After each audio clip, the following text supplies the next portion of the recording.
अस्सलाम वालेकुम स्टूडेंट्स, आज हम अपने लेक्चर नंबर 4 को स्टार्ट करेंगे। Last time in lecture number 3 में हम डिस्कस कर रहे थे जूलॉजिकल टाइम स्केल।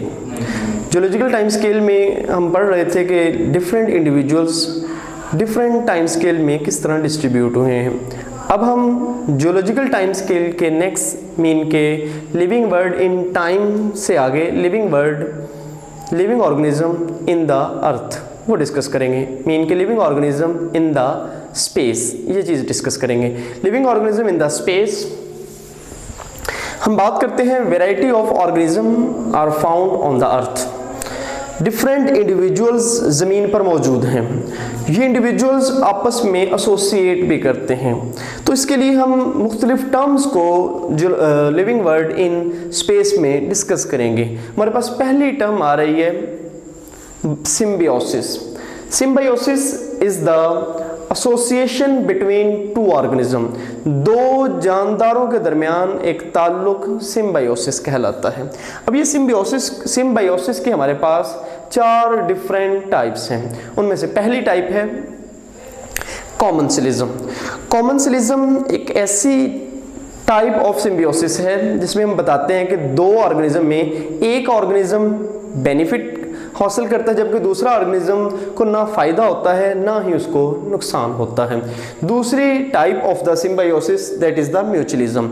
म्यूचुअलिज्म दो ऑर्गेनिजम्स के दरमियान एक ऐसा एसोसिएशन है जिसमें दोनों ही फायदा ऑब्टेन करते हैं, दोनों ही फायदा हासिल करते हैं। सिम्बायोसिस की तीसरी किस्म आ रही है हमारे पास पैरासाइटिज्म। पैरासाइटिज्म दो इंडिविजुअल के दरमियान एक ऐसा एसोसिएशन है जिसमें एक ऑर्गेनिज्म को फायदा हो रहा है और दूसरे ऑर्गेनिज्म को उससे नुकसान हो रहा है।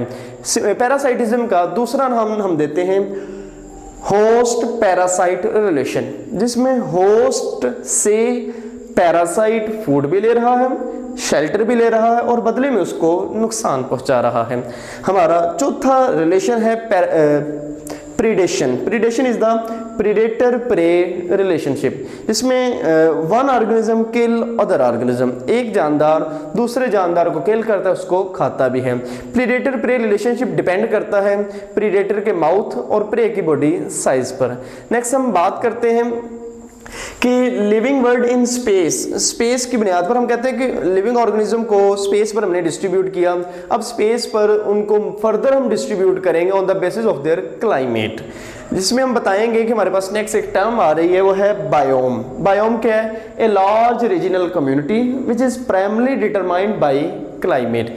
आबो हवा की बुनियाद पर लिविंग ऑर्गेनिज्म को आप डिस्ट्रीब्यूट करते हैं, उसको आप एक ख़ास रीजन में मुख्तस कर देते हैं, that is the biome. Biome की डिफरेंट एग्जांपल्स हैं आपके पास।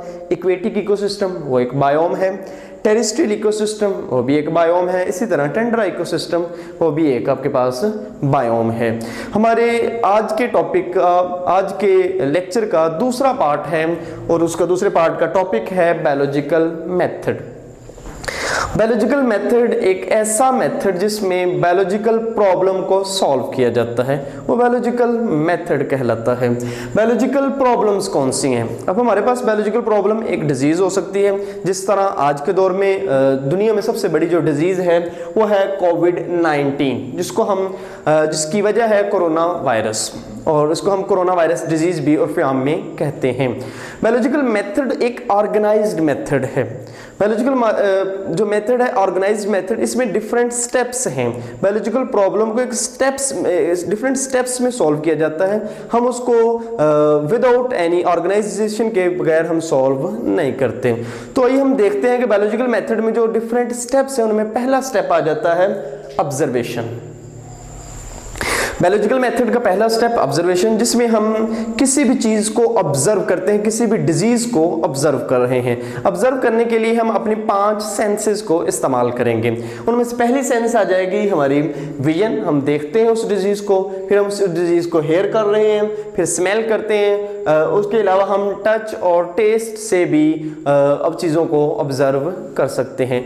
ऑब्जर्वेशन हमारे पास 2 किस्म की है। बाज़ औक़ात ऐसे होता है कि हम जिस चीज़ को ऑब्जर्व कर रहे हैं वो मेजरेबल होती है, उसके लिए हम वर्ड यूज करते हैं क्वांटिटेटिव ऑब्जर्वेशन।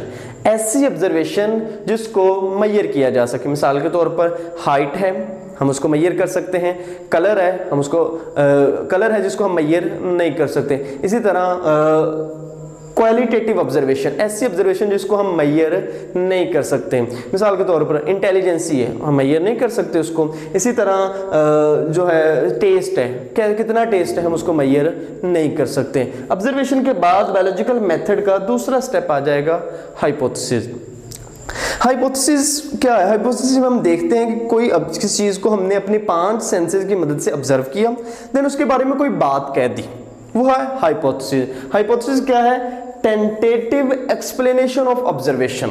किसी भी ऑब्जर्वेशन के बारे में आपने कोई बात कह दी, वो आपके पास हाइपोथेसिस है। मिसाल के तौर पर मैं कहता हूं जो कोरोना के मरीज हैं उनका जो जनरल सिम्टम्स है नज़ला जुकाम, ये एक आम सी सिम्टम्स है। जिन लोगों को नज़ला जुकाम होता है तो उनको कोरोना के चांसेस ज्यादा होते हैं, ये एक हाइपोथेसिस है। हाइपोथेसिस को हम बनाते कैसे हैं? हाइपोथेसिस को बनाने के लिए हमारे पास 2 मेथड हैं। नंबर 1 आ जाएगा डिडक्टिव रीजनिंग और सेकंड आ जाएगा इंडक्टिव रीजनिंग। डिडक्टिव रीजनिंग जो कि मूव करती है general to specific. Deductive reasoning general to specific move करती है। अब हम मिसाल लेते हैं कोरोना वायरस की। जनरल बहुत सारे लोगों को जिनको कोरोना वायरस हुआ है उनमें नज़ला जुकाम बिल्कुल कॉमन है। एक पर्सन है उसको भी नज़ला जुकाम हो रहा है, उस जैसी सिम्टम्स अपीयर हो रही हैं, तो मैं कहता हूं कि अगर उन लोगों को हुआ है तो इस शख्स में भी वही सिम्टम्स अपीयर हो रही हैं, तो इस शख्स को भी कोविड-19 डिजीज है। इसी तरह आपकी बुक में एफएससी इंटर की बुक में एक एग्जांपल दी है बर्ड्स की। बर्ड्स में उसमें बताया गया है कि जो बर्ड्स के विंग्स हैं वो बनते कैसे हैं। उन विंग्स को समझाने के लिए मैं अपने ये दोनों बाजुओं की मिसाल देता हूं। हमारे ये बाजू दैट इज द 4 लिम्स हैं। बर्ड्स में 4 लिम्स मॉडिफाइड हो जाते हैं इनटू विंग्स। अब तमाम बर्ड्स जिनके पास विंग्स मौजूद होते हैं, हम मिसाल लेते हैं स्पैरो की। स्पैरो के पास भी स्पैरो के पास भी विंग मौजूद है, तो हम कहते हैं कि बर्ड्स के पास विंग्स होते हैं, स्पैरो के पास भी विंग है, तो इसका मतलब स्पैरो भी एक विंग है। इस तरह हम जनरल से स्पेसिफिक की तरफ मूव कर रहे हैं। तमाम बर्ड्स जनरल, स्पेसिफिक वो स्पैरो हो गए। अब इसके अपोजिट काम करते हैं इंडक्टिव रीजनिंग। इंडक्टिव रीजनिंग एक स्पेसिफिक से हम जनरल की तरफ मूव करेंगे। स्पेसिफिक स्पैरो है, स्पैरो विंग्स रखती है, तो तमाम बर्ड्स, तमाम एनिमल्स जिनके विंग्स हैं वो बर्ड्स कहलाते हैं। इस तरह स्पेसिफिक क्या है? स्पैरो, और ऑल बर्ड्स जिनके पास विंग्स हैं वो जनरल। हम हाइपोथेसिस को 2 प्रोसेस से बनाते हैं। इसके अलावा भी हम हाइपोथेसिस को बना सकते हैं। हमारे पास दूसरे डिफरेंट मेथड्स हैं, उनमें से एस्थेटिक प्रेफरेंस, इंसान की अपनी मर्जी, इंसान का अपना ज़ौक, टेस्ट, वो भी हाइपोथेसिस बना सकता है। देन रिलीजियस और फिलोसफिकल आइडिया, हमारा मजहब हमें क्या कह रहा है, फिलोसफर्स हमें किसी पॉइंट के बारे में क्या कह रहे हैं, वो चीज़ बताई जाती है। इसी तरह हम नेक्स्ट बात करते हैं कंपेयर 2 थिंग्स। हम 2 चीज़ों को कंपेयर करते हैं। मिसाल के तौर पर ये कोरोना वायरस डिजीज है, इसको कंपेयर हम कर देते हैं बैक्टीरिया के किसी भी डिजीज के साथ। आप ले लेते हैं उसको डेंगू वायरस के साथ, डेंगू के साथ उसको आप कंपेयर कर सकते हैं। नेक्स्ट हम बात करते हैं इमेजिनेशन। हम चीज़ों को इमेजिन कर सकते हैं, चीज़ों को इमेजिन करके उसके बारे में हाइपोथेसिस कोई भी बात कह सकते हैं। बाज़ का ऐसे होता है कि हम किसी चीज़ पर काम कर रहे हैं, काम करते करते हमें वो चीज़ तो मिली नहीं, लेकिन उसके मुकाबले में हमें एक और चीज़ मिल गई। Study discover of one thing while study other thing, हम किसी और चीज को स्टडी कर रहे थे, वो तो हमें मिली नहीं फिलहाल, लेकिन उसके साथ साथ एक और चीज मिल गई, वो भी हमारे पास हाइपोथेसिस बन सकती है। इस तरह हम बात करते हैं हाइपोथेसिस के बाद जो बात कही उस पर एक्सपेरिमेंट परफॉर्म किए जाते हैं, और उन एक्सपेरिमेंट का रिजल्ट हमें बताता है कि हाइपोथेसिस ठीक है या नहीं। बायोलॉजिकल मेथड का 4th पॉइंट आ जाएगा थ्योरी। थ्योरी कब बनती है? Theory is formed when series of new hypothesis support the same result. बहुत सारे जो हाइपोथेसिस के रिजल्ट, बहुत सारी न्यू हाइपोथेसिस का जो वो है उनका रिजल्ट सेम ही होता है, वो हमारे पास एक थ्योरी बन जाती है। थ्योरी की एग्जांपल है Darwin theory of evolution. Darwin ने अपनी थ्योरी ऑफ एवोल्यूशन पेश की। इसके अलावा कोई ऐसी थ्योरी भी बहुत सारी मौजूद होती हैं जो कि नई थ्योरी बना सकती हैं, उसे कहते हैं प्रोडक्टिव थ्योरी। इसी तरह लास्ट में हम बात करते हैं लॉ की। बायोलॉजिकल मेथड का लास्ट स्टेप है लॉ। लॉ में हम बात करते हैं एक नाकाबिले तरदीद थ्योरी जो कि नेचर में हमेशा कांस्टेंट रहती है, कभी भी बदली नहीं जा सकती, वो लॉ कहलाती है। मिसाल के तौर पर लॉ ऑफ इनहेरिटेंस, इसी तरह हार्डी वेनबर्ग लॉ, ये हमारे पास बायोलॉजिकल मेथड का लास्ट स्टेप लॉ की एग्जांपल्स हैं।